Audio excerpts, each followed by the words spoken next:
Donc là, je vais commencer par un bel encouragement qui vient de quelqu'un qui n'est pas du tout du monde de la sophrologie. C'est Nietzsche qui dit « Il en est qui ne peuvent se libérer de leur propre chaîne et pourtant ils sont dits libérateurs pour leurs amis. » Je pense que pour les gens qui viennent ici se former ou qui vont participer à une séance, c'est vraiment important parce qu'on peut avoir une sorte d'autodépréciation de soi-même. Et en fait, on peut effectivement ne pas se sentir à la hauteur, mais être vraiment efficace pour les autres. Et ça, je pense que c'est important de s'en rendre compte. Donc dans la sophro-relaxation que nous présentons aujourd'hui, personnellement, je privilégie une approche simple, mais exigeante et rigoureuse. Mais simple parce que, en fait, on met l'accent sur le corps, la conscience du corps. Ce qu'Yvan Amar, quelqu'un que j'aimais bien, appelait la conscience corporelle, et qui consiste en fait à être vraiment sensible à ce qu'on ressent de moment en moment. Notamment, les séances sont un amplificateur, un moment privilégié pour être à l'écoute de ça. Au lieu d'être dans la pensée ou de vouloir, par exemple, se défaire du bruit qui nous environne, etc., on a une démarche dans laquelle on inclut tout, on n'exclut rien. Ça veut dire les bruits de talons, les odeurs, les pensées qui nous viennent, qui peut-être tournent en rond. On se débat contre rien, on ne résiste à rien, on accueille tout, mais la manière d'accueillir, c'est de se rendre sensible à son corps, à son ressenti. En général, on fait des parcours de la tête aux pieds, des pieds à la tête, on essaye d'être sensible à là où ça se localise. Est-ce qu'il y a des régions qu'on ressent confortables, d'autres désagréables, d'autres où on ne ressent rien. Et dans tous les cas, on essaye d'approcher ça, en tout cas moi j'insiste beaucoup là-dessus, de manière dédramatisante, c'est-à-dire déculpabilisante. C'est de laisser de côté tout notre vieux fond archaïque de honte, de culpabilité, d'autodénigrement. Vous voyez, ces choses-là. On n'est pas des psys, on n'est pas des gourous, on n'est pas des guides spirituels, on n'est même pas des vrais techniciens, parce qu'on est dans une discipline où on n'est pas comme les pilotes, les chirurgiens, ni même comme les coiffeurs. Si on se plante un peu, c'est pas grave. Vous voyez, on peut corriger. Ce qui compte, c'est d'inviter à cette sensibilité, à cette tranquillité, à renouer avec ce qui est déjà en nous, cet espace intérieur qui est toujours, selon moi, et je pense que vous pouvez le vérifier, et vous le vérifierez en séance, disponible, sensible. D'ailleurs, là, pendant que je parle, je voudrais vous inviter à ce confort. C'est-à-dire, si vous éprouvez le besoin de bouger, n'hésitez pas à le faire. Si vous éprouvez le besoin de vous gratter, n'hésitez pas à le faire. Si vous avez les jambes croisées, que vous voulez les décroiser, faites-le. Privilégiez votre propre confort. Plus que le fondement, c'est l'alpha et l'oméga de la sophro-relaxation, la sensibilité corporelle, la conscience corporelle.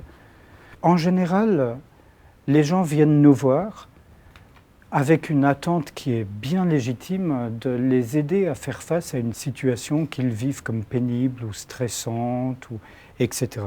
Pour une grande majorité d'entre eux. Et on peut y répondre, on a des techniques qui permettent d'alléger. Mais je pense que pour un praticien, et nous les formations qu'on dispense c'est pour des praticiens, ils se doivent d'être à l'écoute de leur propre ressenti. Ils peuvent aider les autres avec les techniques, etc. Mais ils doivent vraiment être à l'écoute de leur propre ressenti et laisser de côté l'image qui se font du bon sophrologue ou du bon praticien, etc.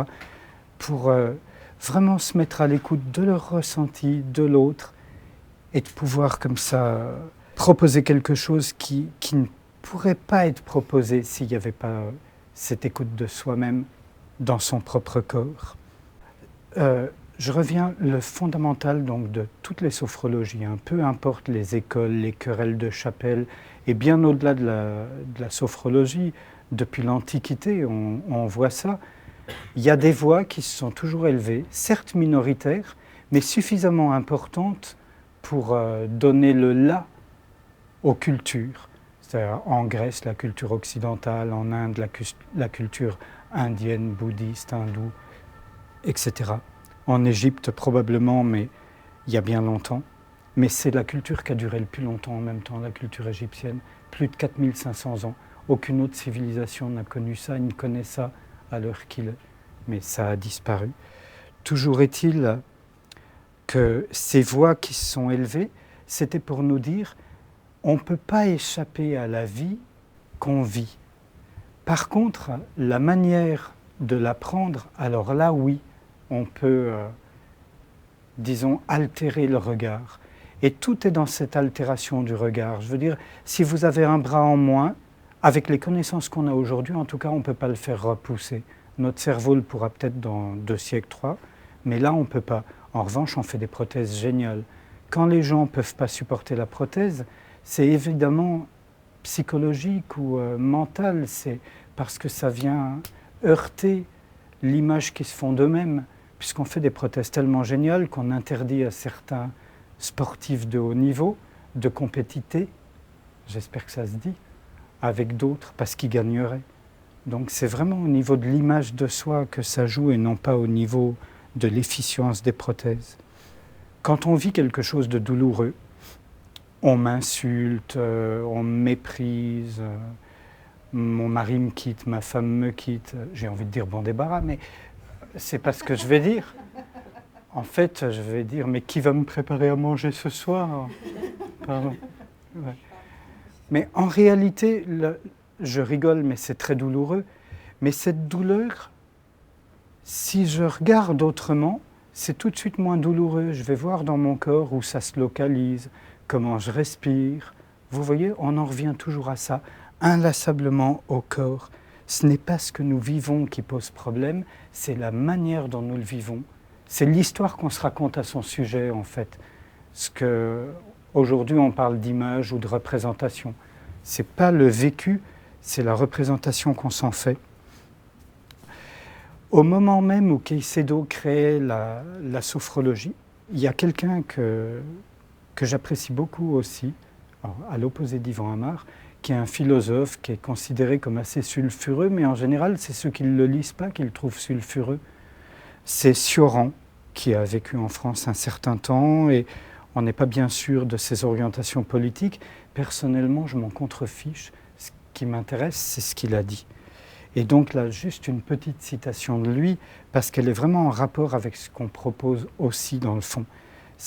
Il écrit donc en 60 « Rien ne nous rend plus malheureux que le devoir de résister à son fond primitif, à l'appel de ses origines.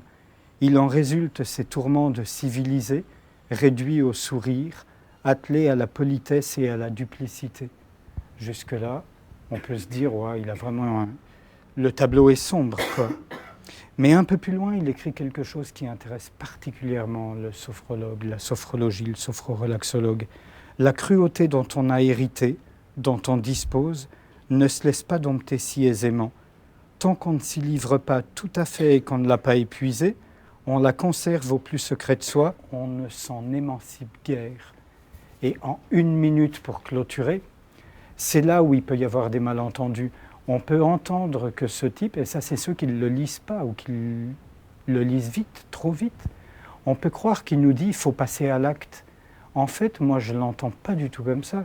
J'entends ce type dire « si vous voulez épuiser ce fond, il faut être vraiment à 100% avec à l'intérieur de vous, dans vos sensations. Être vraiment tellement honnête avec vous-même que vous ne cherchez pas à faire semblant d'être différent de ce que vous êtes. » Voilà. Je pense que j'ai assez parlé, il est temps qu'on passe à la séance à proprement parler. Merci.